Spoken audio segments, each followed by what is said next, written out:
Chattanooga's EPB once again breaking new barriers. ECF awards millions more to schools and libraries. A new take on satellite cell phone service. And HBO's House of the Dragon brings the heat. All that and more on This Week in the Broadband Universe. Hello everyone and welcome. I'm Craig Corbin. Topping the news, EPB, the Chattanooga-based electric and broadband company, long known as an industry pioneer, has done it yet again. An announcement this week of the nation's first symmetrical 25 gigabits per second service. By way of a partnership with Hamilton County and the city of Chattanooga, EPB's very first 25 gig customer is the Hamilton County Convention Center. The service by EPB is based on 25 GPON technology from Nokia. This move is a continuation of EPB's focus on delivering the world's fastest internet speeds. The municipal utility launched America's first comprehensively available gig speed service in 2010, followed by the nation's first community-wide 10 gig internet service 5 years later. The new 25 gig service does come with a hefty price tag, $1,500 per month for residential customers, $12,500 monthly for commercial accounts. As many as 100,000 students in 6 states could benefit from funding awarded this week through the FCC's Emergency Connectivity Fund program.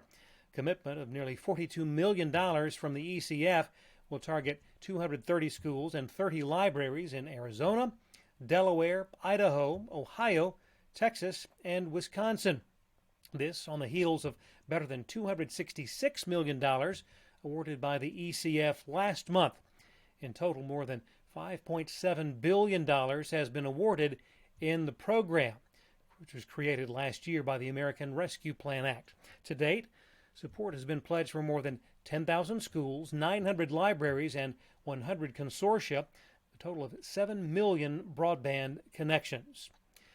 Word this week of a plan to support communications between SpaceX low Earth orbit Starlink satellites and conventional cell phones by way of a portion of T-Mobile's mid-band spectrum.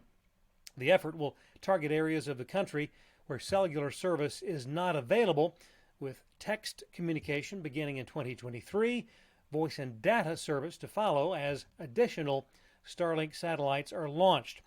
SpaceX CEO Elon Musk says that the service could potentially support video. Netflix stands to rake in substantial revenue with the launch of an advertising-supported tier of service. That from a study by Ampere Analysis. Projections of an additional $2.2 billion by 2027, with $1.7 billion coming from advertising in the U.S. market alone. Total global ad income for Netflix over that time period, $5.5 billion. The advertising tier is slated to launch sometime early next year. Well, the Affordable Connectivity Program provides more than $14 billion to subsidize internet connectivity for low-income Americans, and now the FCC is creating an outreach program designed to get those who are eligible to take advantage of the subsidies. The program will fund outreach to diverse populations, those with disabilities or who have been historically underserved, along with the individuals living in rural or tribal communities.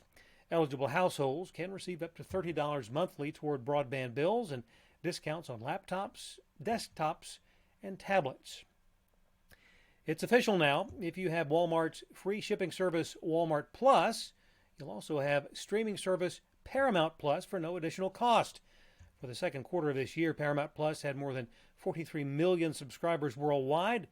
Paramount Global officials want the service to reach 100 million subs within the next 2 years.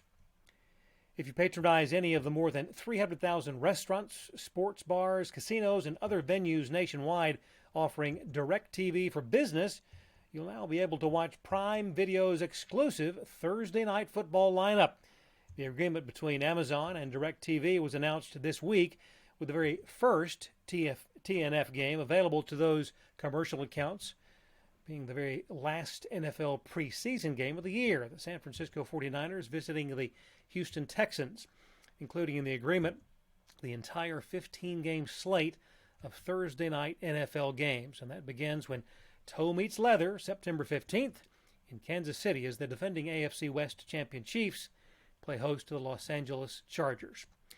And finally, if you were one of the 9.986 million viewers who watched the very first episode of HBO's House of the Dragon this week, then you were part of the largest audience of any premiere in that service's history. According to Samba TV, the show was also the most watched premium cable or streaming premiere of 2022.